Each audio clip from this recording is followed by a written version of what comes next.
My documentary is going to show my passion for prosthetics and theatrical makeup. This is something that I have liked through the pandemic, and being able to watch movies more gave me inspiration into fantasy makeup, scars, and gore. One problem I face is that I haven't seen a single horror movie. This is going to be a challenge, as for research, I might have to look up some important key factors in how theatrical makeup became a thing.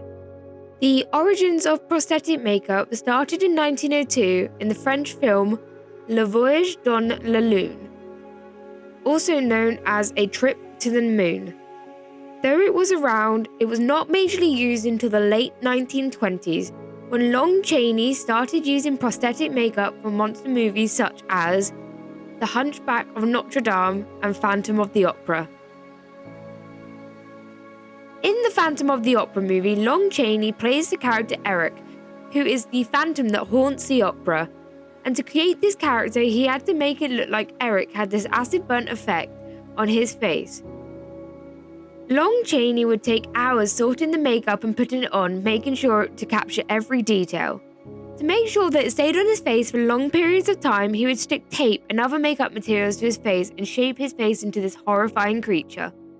Moving on from early prosthetic techniques, an artist named John Chambers, who created the costume and makeup and prosthetics for the original Planet of the Apes movies in 1968, created this idea by experimenting with different products and equipment, and finally found that gelatin and the liquid latex are the perfect materials to create a wearable mask.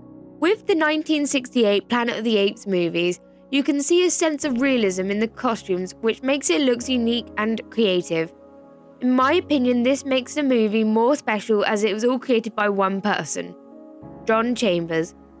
He would take time creating different variations of apes. For example, he created chimpanzees, orangutans, and gorillas. Later on in the years, technology has attempted to improve on what makeup artists created in the late 1960s.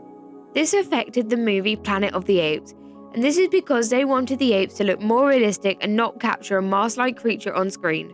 This meant that people recreated an original movie and made them all digital monkeys using green screen and CGI to capture the actors' movements and facial features. In my opinion, this spoils the magic of makeup, as it makes the apes look over-the-top detailed, and they almost make the apes look fake because they have destroyed their personal features. Movies and television continue to become more and more elaborate with prosthetics and makeup, though the techniques used didn't really change from the early days. Film specialist makeup effects creator Stan Winston introduced us to Arnold Schwarzenegger's character the Terminator in 1984, plus all the other movies starring the main character. He also was involved with the original 3 Jurassic Park movies and all of the Alien movies. Moving into more recent times, the Harry Potter movies introduced us to the makeup artist Nick Dudmond, who was involved through all 7 movies.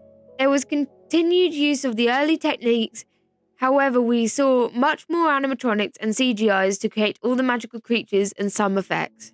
We now jump back to 1937,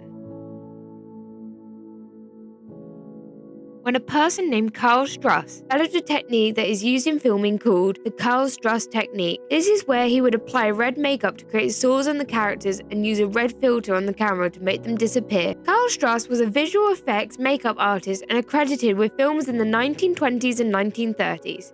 His technique was used in different movies in the 20s and 30s, but a more commonly known movie is Shush the Octopus. Director William C. McGannon wanted to create something different to what other movies have done with prosthetics and makeup, so he decided to use the Karl Struss technique to create an ugly witch, but make the witch look innocent and disguise herself as a sweet old lady. Karl thought that the best way to use colour in a black and white movie is to paint the actress's face red in certain places. In doing this, they were able to change the colour transition between shots without turning the camera off. This meant the actress never left the stage, and all the recording team did was change the filter from red to blue. Karl Struss's technique is widely used today, and there is a song called Figure It Out by Royal Blood, which is a modern video showing how this technique works. This I felt was an important add, as in the film you can't really see the transition as clearly given that it's a black and white movie. This is my first time ever really using liquid latex, So I added in some red and added in some fake putty to make this really deep scar, and I finished it off with some red blood. How long have you been interested in prosthetics and creature effects? As long back as I can remember. The first time I ever saw a horror film, it was Theatre of Blood, I think, an old Vincent Price film. There was a shot in it where I think someone gets their head sawn off in a bed and the head falls off, and from that point on, it's like, oh wow, so obviously that was a fake head. You know, I mean, I'm 8 years old at this point. I wonder how they did that. How did they get it to look so realistic?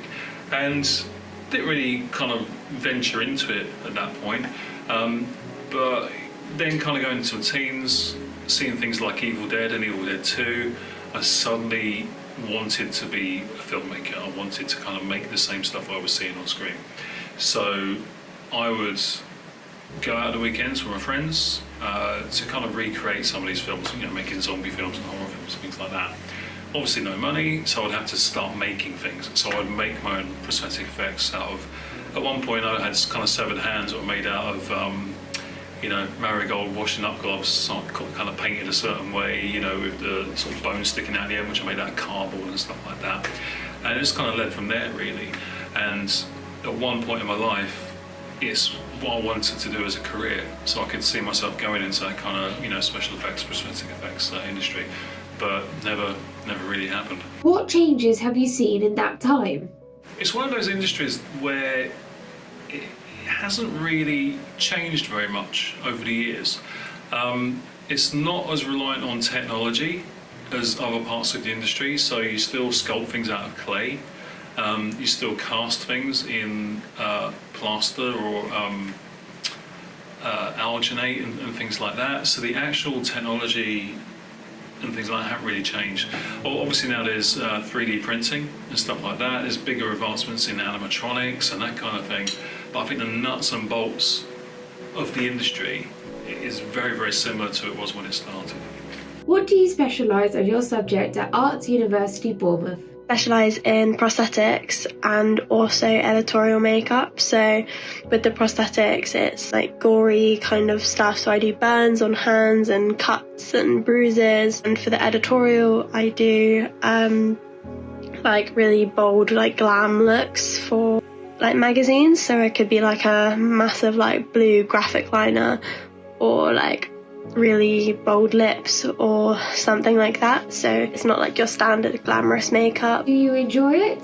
I have a passion for it, like doing something that I want to be doing in my life. Fun, it's really interesting and really engaging, as like opposed to if I was doing like an academic type course, like I maybe wouldn't be as engaged as I am with this course, but I love it. So yeah, I really enjoy it. What inspired you to do that course? Getting into makeup, reading different like articles on makeup, watching TV, watching YouTubers, like even like things on Vine and I guess now TikTok. Social media is a massive platform for makeup, so me as like a child, I guess, growing up into it, and then like now being an adult, it just kind of took over my life and I absolutely love it. Has your knowledge and skills improved since starting the course? Since joining AUB, my knowledge and my skills have definitely improved, because I used to just like be sat in my bedroom drawing on my face, like trying to do what I can, but now I have the correct tools to use. So I have better brushes, I have so many more materials that I can use. Like with prosthetics, for example, I'd usually be just using like toilet roll or something to make gashes in my hand and some glue, and now I have things like proper silicone and like proper adhesives and blood and everything to make it look really realistic. In conclusion, prosthetics and theatrical makeup have played a pivotal role in bringing to life the characters we know and love. The techniques used today don't really differ from those used over 100 years ago, giving a real sense of purpose and meaning to the movies. Film and TV makers are always looking for the next wow that gets people saying, "That was amazing, how did they do that?" and leaves them wanting to know more about the industry.